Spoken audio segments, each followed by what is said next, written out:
Little Starswanders channel ni subscribe, like, share Mario comment చేయండి Moreno videos కోసం thanks for your support. కలియుగ రాముడు శ్రీరాముడు సీతా శ్రీరాముడు నచ్చిన వారు లైక్ చేసి జై శ్రీరామ్ అని కమెంట్ చేయండి. సబ్స్క్రైబ్ చేసుకోండి, మీకు మంచి జరుగుతుంది. థ్యాంక్స్.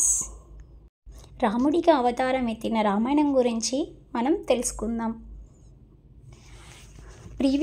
ఎపిసోడ్స్ అన్నీ మీరు చూడాలి అనుకుంటే ప్లేలిస్ట్లోకి వెళ్ళి అన్ని పార్ట్స్ మీరు చూడవచ్చు. ముందుగా మనం రామాయణంలో రాముడి గురించి శ్లోకం ఒకటి ఉంటుంది, అది డైలీ మనం 3 సార్లు చదువుకుంటే మనకి మంచి జరుగుతుంది. శ్రీరామ రామ రామేతి రమే రామే మనోరమే సహస్రనామ తత్తుల్యం రామనామవరాననే. శ్రీరామ రామ రామేతి రమే రామే మనోరమే సహస్రనామ తత్తుల్యం రామనామవరాననే. శ్రీరామ రామ రామేతి రమే రామే మనోరమే సహస్రనామ తత్తుల్యం రామనామవరాననే. ఇప్పుడు రామాయణం పార్ట్ 1లోకి వెళ్దాం. ఈ ఛానల్ని ఫస్ట్ టైం చూసేవాళ్ళు ప్లీజ్ సబ్స్క్రైబ్ చేసి లైక్ చేసి షేర్ చేసి కమెంట్ చేయండి మీకు ఎలాంటి వీడియోస్ కావాలి అని. మీరు అలా చేస్తే నాకు సపోర్టివ్గా ఉంటుంది, మరిన్ని వీడియోస్ అప్లోడ్ చేయడానికి వీలుగా ఉంటుంది. Thanks for watching. Ramayanam episode 35కి వెల్కమ్. ప్రీవియస్ ఎపిసోడ్స్ చూడాలనుకుంటే ప్లేలిస్ట్లోకి వెళ్ళి చూడవచ్చు. అదేవిధంగా న్యూ వీడియోస్ కావాలి అంటే ఛానల్ని సబ్స్క్రైబ్ చేసుకొని పక్కనే ఉన్న బెల్ ఐకాన్ని క్లిక్ చేయండి. జై శ్రీరామ్ జై హనుమాన్ అని కమెంట్ చేయండి ఫ్రెండ్స్. రామాయణం ఎపిసోడ్ 35. రాముడిని చేరుకోవడం కోసమని అందరూ అయోధ్య నుంచి బయలుదేరారు. అందరికంటే ముందు కైక బయలుదేరింది. తాను ఎవరి కోసమైతే ఈ పని చేసిందో ఆ భరతుడే తనని కాదన్నప్పుడు ఆమెను ఆవహించిన మోహం పోయి తన తప్పుని తెలుసుకుంది. కొన్ని లక్షల సైన్యంతో బయలుదేరి వాళ్ళు గంగా నదిని చేరుకున్నారు. నిషాదరాజైన గుహుడు వాళ్ళని చూసి చేసేసరికి ఒక పెద్ద సముద్రము వచ్చినట్లు గోవిదార వృక్షం చిహ్నముగా ఉన్నటువంటి సైన్యం కనపడింది. గుహుడు తన బంధువులని సైన్యాన్ని యువకులని పిలిచి, భరతుడు ఇంత సైన్యంతో వచ్చాడంటే ఖచ్చితంగా మనందరినీ చంపడం కోసమై వచ్చి ఉండాలని, లేదా 14 సంవత్సరముల తర్వాత రాముడు తిరిగి వస్తే ఆయన పరాక్రమునందు నిలబడలేనని, ఇదే అదనుగా అడవిలో ఉన్న రాముడిని లక్ష్మణుని సంహరించడం కోసమై వచ్చి ఉండాలి. రాముడు నాకు పరమ మిత్రుడు, ఆయనని మనము రక్షించుకోవాలి. ఇంత పెద్ద సైన్యాన్ని ఎదిరించలేము, కాకపోతే మన సహాయం లేకుండా వీళ్ళు ఎవరు గంగని దాటలేరు. అందుకని 500 పడవలని ఈ సైన్యం అంతా వెళ్ళడానికి సిద్ధం చెయ్యండి. మీరందరూ కూడా ఒక్కొక్క పడవలో 100 మంది చొప్పున కవచాలు కట్టుకొని ఆయుధాలు పట్టుకొని నిలబడండి. నేను ఏమీ ఎరుగని వాడిలా భరతుడి దగ్గరికి వెళ్ళి, నువ్వు రాముడి కలుసుకోవడానికి వెళ్తున్నావా, రాముడిని సంహరించడానికి వెళ్తున్నావా అని అడుగుతాను. ఒకవేళ రాముని సంహరించడానికే భరతుడు వచ్చి ఉంటే పడవలో గంగని దాటిస్తామని చెప్పి పడవ ఎక్కించి గంగ మధ్యలో ముంచేద్దాము. ఒకవేళ రాముడిని కలుసుకోవడానికి భరతుడు వచ్చి ఉంటే రాముడు ఎక్కడున్నాడో చెప్పి వాళ్ళతో నేను కూడా వెళ్తాను అన్నాడు. అప్పుడు ఆయన కొంత మాంసము, పుష్పములు, ధాన్యములు, కందమూలములు, తేనె పట్టుకొని భరతుడు విడిది చేసిన గృహము దగ్గరికి వెళ్ళాడు. గృహుడు రావడాన్ని చూసి సుమంత్రుడు లోపలికి వెళ్ళి భరతుడితో, భరత, నువ్వు రాముడు ఎక్కడున్నాడో అని వెతుకుతున్నావు కదా, రాముడు ఎక్కడున్నాడో గుహుడికి తెలుసు. రాముడికి గుహుడి మీద అపారమైన ప్రేమ, అలాగే గుహుడికి రాముడి మీద అపారమైన భక్తి అని చెప్పగానే భరతుడు గృహుడిని లోపలికి ప్రవేశపెట్టమన్నాడు. యదా తస్తు భరతో రామసేహ భవిష్యతి శ్రేయం స్వస్తిమతి సేనా గంగామది దారితష్యతి. లోపలికి వెళ్ళిన గుహుడు తాను తీసుకువచ్చిన వాటిని అక్కడ పెట్టి, నువ్వు ఈ రాజ్యాన్ని దశరథ మహారాజు గారి వల్ల పొందావు. ఇంకా నీ తృప్తి తీరక రాముణ్ణి చంపుదామని వచ్చావా, లేకపోతే రాముణ్ణి కలుసుకుందామని వచ్చావా? నాకు మనసులో శంకగా ఉంది. నిజము చెప్పు భరత, ఎందుకు వచ్చావు ఇక్కడికి అని అడిగాడు. భరతుడు, నువ్వు అన్న మాట వలన నాకు బాధ కలిగినా నీ అమాయకత్వపు నాకు తెలుస్తుంది. నేను ఈ గంగ దాటి భరద్వాజ ఆశ్రమానికి వెళ్ళి ఆశ్రమం దగ్గరలో ఉన్న రాముడిని కలుసుకోవాలని అనుకుంటున్నాను అన్నాడు. సరే, నువ్వు రాముడినివి కలుసుకోవాలని వస్తే నీ వెనకాల ఇంత సైన్యం ఎందుకు వచ్చింది అని గుహుడు భరతుడిని ప్రశ్నించాడు. భరతుడు ఆకాశమంత నిర్మలమైన మనసుతో ఒక తమ్ముడు ఒక అన్నగారిని రాజ్యం కోసం చంపేయటమే ఎటువంటి దురాలోచన ఎన్నడూ రాకుండు గాక. ఒక తమ్ముడు అన్నగారి గురించి ఎప్పుడన్నా ఆలోచిస్తే అన్నగారి కాళ్ళు పట్టి నమస్కరించడానికి మాత్రమే ఆలోచించేటటువంటి సౌభాగ్యం నిలబడుగాక అన్నాడు. ఈ మాటలు విన్న గుహుడు, ఈ మాట చెప్పడం ఇక్ష్వాక వంశంలో పుట్టిన నీకే చెల్లింది. నాకు చాలా సంతోషంగా ఉన్నది. మీ ఇద్దరు కలిస్తే చూసి మురిసిపోవాలని ఉంది. దగ్గరుండి గంగని దాటించి నేను మీతో వస్తాను. రాముడు ఇక్కడే పడుకొని వెళ్ళాడు. నన్ను తన తల మీద మర్రి పాలు పోయమన్నాడు. జటలు ధరించి నారచీరలు కట్టుకొని వెళ్ళాడు అని అన్నాడు. ఆ రాత్రి భరతుడు రాముడి గురించి ఆలోచిస్తూ తన వల్ల రాముడు ఇన్ని కష్టాలు పడుతున్నాడని బాధపడుతూ ఉండడం వలన నిద్ర పట్టక గుహుడిని పిలిచి నాకు రాముడి గురించి ఏదైనా చెప్పు అని అడిగాడు. గుహుడు రాముడు ఇక్కడికి వచ్చి ఇంగుది వృక్షం కింద కూర్చున్నాడు. అప్పుడు నేను ఆయనకి అన్నము, కందమూలములు, తేనె మొదలైనవి తీసుకువెళ్ళాను. రాముడు నేను క్షత్రియుడిని, ఒకరికి మేము ఇవ్వాలి, ఇతరుల దగ్గర మేము తీసుకోకూడదు. మా తండ్రి గారికి ఇష్టమైన ఆ గుర్రాలకి కొంచెం దాన పెట్టు. ఆ గంగ నుంచి కొన్ని నీళ్లు తీసుకురా, అవి తాగి పడుకుంటాను అన్నాడు. నేను గంగ నుంచి కొన్ని నీళ్లు తీసుకువచ్చి వాళ్ళకిచ్చాను. సీతారాములు తాగగా మిగిలిన నీళ్ళని లక్ష్మణుడు కళ్ళకి అద్దుకొని తాగాడు. అప్పుడు నేను రాముడిని లోపల హంసతూలిక తల్పము మీద పడుకోమనగా నేను ఇప్పుడు ఒక తాపశీలగా బతకాలి అని చెప్పి లక్ష్మణుడు తీసుకొచ్చిన దర్భగడ్డి మీద పడుకున్నాడు. రాముడు పడుకోయే ముందు లక్ష్మణుడు సీతారాముల పాదములు కడిగి తడిగుడ్డతో తుడిచాడు. సీతమ్మ రాముడి భుజాన్ని తలగడగా చేసుకొని పడుకుంది. నేను కాపలా కాస్తాను, నువ్వు పడుకో లక్ష్మణ అంటే ఆయన నన్ను ఎలా పడుకోమంటావు గుహ?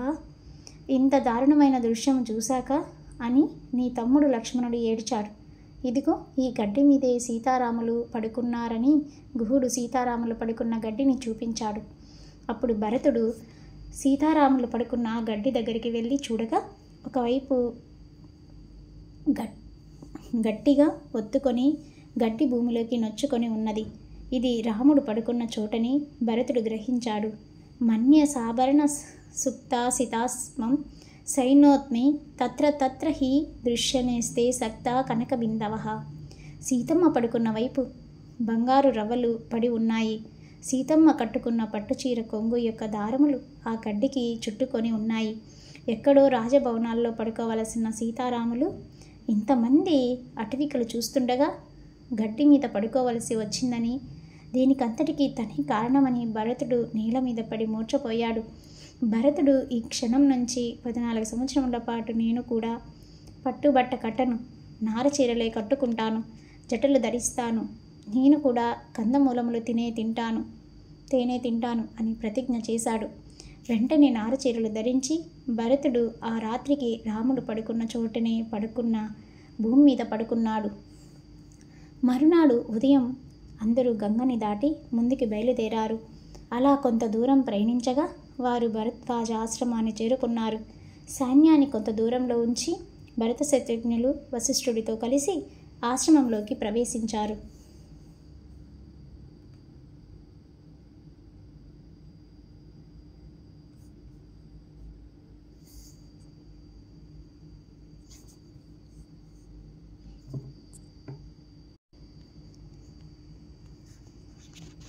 ఒకసారి భరద్వాజుడి బ్రహ్మగారి గురించి తపస్సు చేశాడు.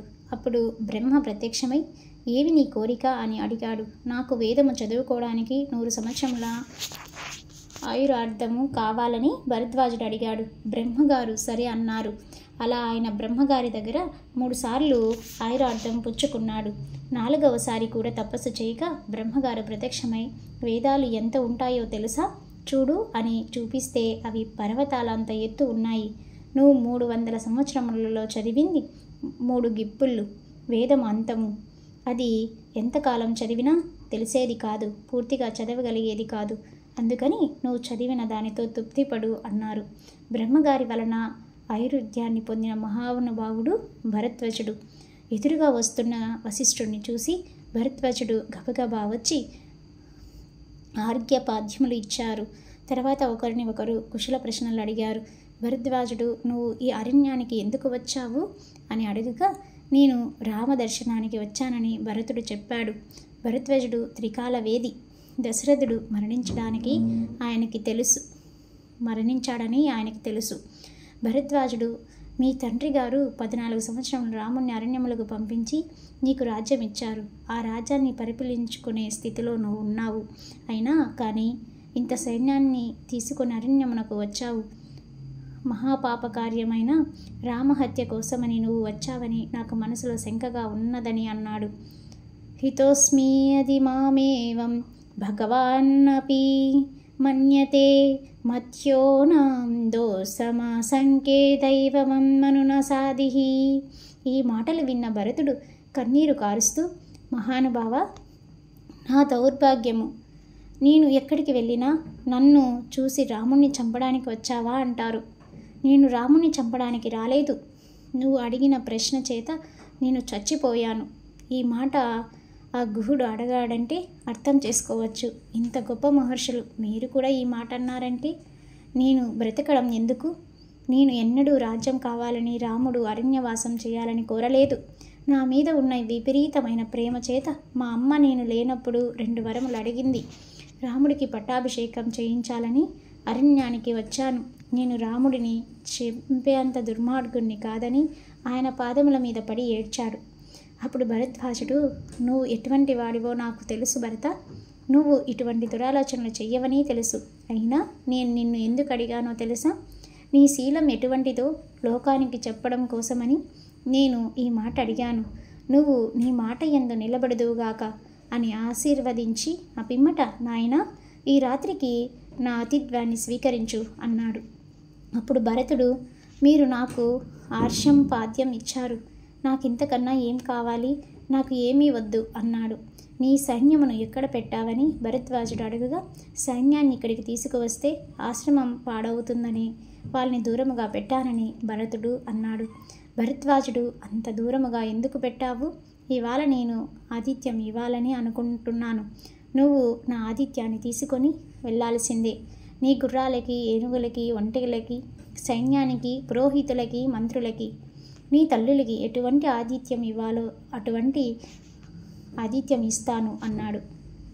ఆహ్యే విశ్వకర్మమహం త్వష్టారమేవ చ ఆదిత్యం కర్తుమిచ్చామి తత్ర మే సంవిధియాత్. ఆహ్వే దేవగణత్వన్ విశ్వాసు అహహువాన్ దైత్యపార్శో దేవీర్గంధ రిచార్చి సర్వసహ ఇహమే భగవాన్ సో విదాత్మత్తమం భక్షం భోజ్యం చ చోష్యం చాలేహ్యం చ విందం బాహు తత్ర రాజసనం దివ్యం వ్యంజనం ఛత్రమేవ చ భరతో మణిభి సార్థిమం భర్త రాజవాత్. భరద్వాజ మహర్షి ఆచనము చేసి విశ్వకర్మని పష్టి ప్రార్థన చేసి ఇక్కడికి రాజకుమారులైన భరత శత్రుఘ్నులు వచ్చారు. వారి వెనకాల సేనాబలం వచ్చింది. పురోహితులు, మహర్షులు వచ్చారు. వీళ్ళల్లో ఎవరెవరు ఎటువంటి భవనములలో నివసిస్తారో అటువంటి భవనములను ఓ విశ్వకర్మ నువ్వు నిర్మించదువుగాక. రాజులు నివసించే వాటిని హర్షములు, బాగా డబ్బులున్న వాళ్ళు ఉండే వాటిని ప్రసాదములని అంటారు. విశ్వకర్మ ఉత్తర కక్షణంలో ఎవరికి కావలసిన భవనాన్ని వాళ్ళకి నిర్మించాడు. తర్వాత ఆయన కుబేరుడిని, బ్రహ్మగారిని ప్రార్థన చేసి, కుబేరా, నీ దగ్గర ఉన్న 1000 మంది అప్సరసుల్ని పంపించు. ఓ బ్రహ్మదేవా, నీ దగ్గర ఉన్న అప్సరసుల్ని కూడా పంపించు. వారితో పాటుగా నారదుడు, తుంబరుడు, హుహు అనే దేవగాయకులు రావాలి. అలాగే ఇక్కడ పాయసము ఏరుడై ప్రవహించాలి. పులియపెట్టిన పళ్ళ నుంచి, పిండి నుంచి, బెల్లం నుంచి పుట్టిన కళ్ళు సుర ఇక్కడ నదులుగా ప్రవహించాలి. ఏనుగులు, గుర్రాలు, ఒంటెలు తినడానికి కావలసిన ఆహారం గుట్టలు గుట్టలుగా పడిపోవాలి. పర్వతాల పురాసులు ఏర్పడాలి. వాటితో పాటు కూరలు, పచ్చళ్ళు, పులుసులు కావాలి. ఇవన్నీ తిన్నాక జీర్ణం అవ్వడానికి సొంటి, లవంగం, ఇంగువ కలిగిన యవ్వనపు పెరుగు కావాలి. ఆకలి పట్టించడానికి కొంచెం పుల్లగా ఉన్న పెరుగు కావాలి. అన్నంలో కలుపుకోవడానికి కమ్మగా ఉన్న పెరుగు పుట్టాలి. వీటితో పాటు అందరూ మొహం కడుక్కోవడానికి చూర్ణములు కావాలి. వంటికి జుట్టుకి రాసుకునే అమలకం, ఉసిరికాయలతో చేసిన ముద్ద, సున్నిపిండి, నూనె మొదలైనవి మంచి మంచి బంగారు పాత్రలో కావాలి. కొన్ని వేల మంది అప్సరసలు వచ్చి ఒక్కొక్క సైనికుడిని పీఠం మీద కూర్చోబెట్టి ఒళ్ళంతా నూనె రాసి నలుగు పెట్టి స్నానం చేయించాలి. ఇక్కడున్న వాళ్ళల్లో బాగా గెడ్డాలు పెంచుకున్న ఋషులు, బ్రాహ్మణులు ఉన్నారు. వాళ్ళు గడ్డం దువ్వుకోవడానికి మంచి దువ్వెనలు రావాలి. వీళ్ళు ఇవన్నీ తిన్నాక ఇంకా తినాలనిపిస్తే తొందరగా జీర్ణం అవడానికి ఔషధాలు కావాలి. అందుకని ఓ సోముడా, చంద్రుడా, మీరివి సిద్ధం చెయ్యండి. అప్సరసలు నాట్యం చెయ్యాలి. ఇప్పటికిప్పుడు ఇక్కడ పెద్ద పళ్ళతో వెలగ చెట్టు, పనస చెట్టు పుట్టాలి. ఎక్కడి నుంచో చిలుకలు రావాలి. కుబేరుడి రథమైన చైత్రరథం రావాలి. మామిడి చెట్లు, కుంకుడు చెట్లు పుట్టాలి. వీటితో పాటు ఎవరికి ఎంత వేడి కావాలో అంత వేడితో నీళ్లు పుట్టాలి. అందరికీ కట్టుకోవడానికి బట్టలు, తొడుక్కోవడానికి చెప్పులు కావాలి. భరతుడి కోసం ఒక బ్రహ్మాండమైన హర్షము ఏర్పడాలని ప్రార్థించాడు. అప్పుడు ఆ గుర్రాలు, ఏనుగులు తమ జీవితంలో తిననటువంటి భోజనములు చేశాయి. ఒక్కొక్కడికి 4 అప్సరసలు నలుగు పెట్టి స్నానం చేయించారు. భరతుడు తన మంత్రులతో కలిసి ఆ హర్షంలోకి ప్రవేశించాడు. అందులో ఒక పెద్ద వేదిక, దానిమీద కనకపు సింహాసనం, దానిమీద ఒక పెద్ద గొడుగు ఉన్నాయి.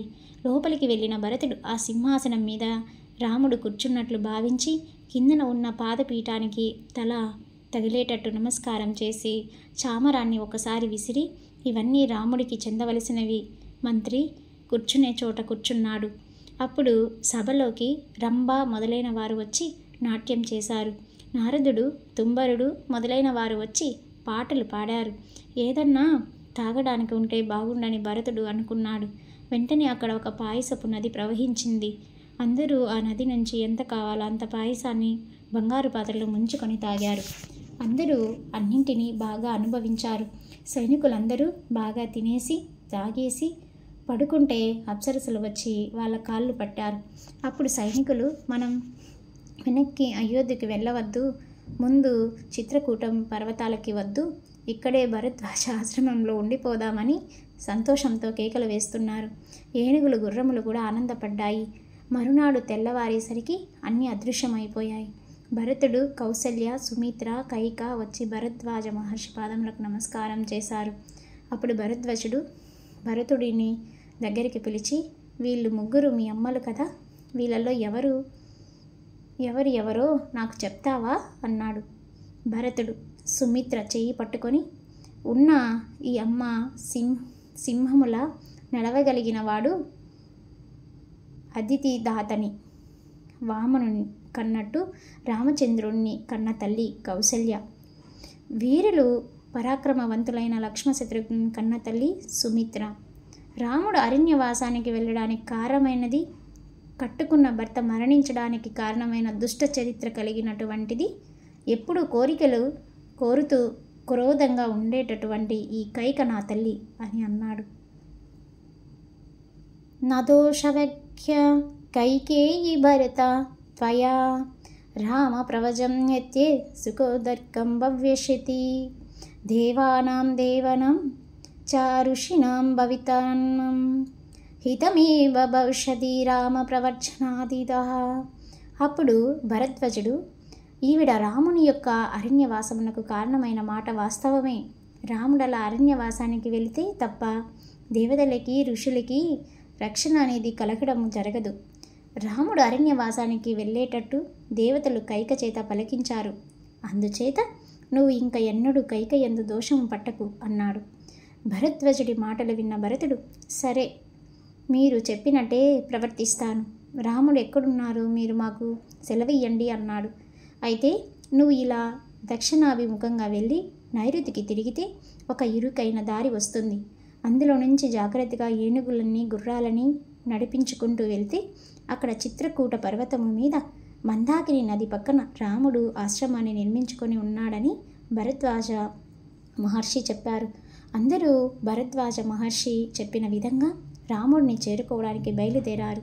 ఈలోగా చిత్రకూట పర్వతము దగ్గర రాముడు మందాకిని నది యొక్క ప్రవాహాన్ని సీతమ్మకి చూపిస్తూ, సీత, నువ్వు లక్ష్మణుడు నా పక్కన ఉండగా ఈ నదిలో స్నానం చేస్తూ ఈ వనాలని, ఈ వయసులోని మృగాలు అందాలని, ఇక్కడి పర్వతాలని చూస్తుంటే ఎంతో ఆనందముగా ఉన్నది. నాకు అయోధ్య జ్ఞాపకం రావడం లేదు. 14 సంవత్సరములు చీకటిలో గడిచిపోతాయి అనిపిస్తున్నది అన్నాడు. లక్ష్మణుడు తాను పండ్లు, తేనె తీసుకువచ్చిన రాముడికి తినమని ఇచ్చాడు. రాముడు దాన్ని తిని, ఇది చాలా బాగున్నది సీత, నువ్వు కూడా తిను అన్నాడు. సీతారాములు భుజిస్తుండగా చూస్తున్న లక్ష్మణుడు పొంగిపోయాడు. అన్నా వదిలని సంతోషపెట్టానని వాళ్ళు పొందుతున్న ఆనందాన్ని చూసి తాను ఆనందపడ్డాడు. రాముడి దర్శనం చేసుకోవాలని భరతుడు వేగంగా ముందుకు వెళ్తున్నాడు. అప్పుడు ఆయనకి కొంత దూరంలో పొగ కనిపించింది. చెట్లకి గుడ్డలు కట్టి ఉన్నాయి. లక్ష్మణుడు రాత్రిపూట మందాకిని నుంచి నీరు తెచ్చేటప్పుడు దారి మర్చిపోకుండా ఉండటానికి ఇలా చెట్లకి గుడ్డలు కట్టాడని భరతుడు గ్రహించాడు. ఇక రాముడు ఎంతో Little Stars దూరంలో Wonders లేడని channel needs భరతుడు subscribe, ఆ like, ఆశ్రమం వైపు share Mario, వేగంగా comment పరుగులు Chandy తీశాడు. Moreno videos అక్కడికి go some వెళ్ళి thanks for your భరతుడు support. రాముణ్ణి